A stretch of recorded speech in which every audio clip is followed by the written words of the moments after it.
दोनों गंगा आरती के आपको वहाँ और बट ये एक फ़ायदा वहाँ से है कि आपको बस एक बार मंदिर के लिए ऑटो करना होगा 10 रुपये। फिर उसके बाद संकट पीला सब आपको अगल बगल ही मिल जाए, ठीक है। और दोनों गंगा आरती, एक गंगा आरती आपका 300 मीटर रहेगा, में जाकर देख सकते हैं कि गंगा आरती बोर्ड में देख सकते हैं, ठीक है।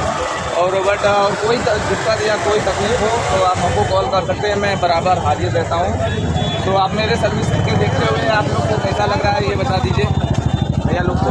मेरी सर्विस आप लोग को कैसी लगी? अच्छा लगा भैया? एक नंबर। आप हमारे सर्विस से खुश हैं? एकदम बहुत खुश हैं। तो गाइस आप मेरे वीडियो को देखकर आप भी कैसा लग रहा है आपको? अगर अच्छा लग रहा है तो आप सब्सक्राइब करें, शेयर करें। Good luck. हर हर महादेव। हर हर महादेव।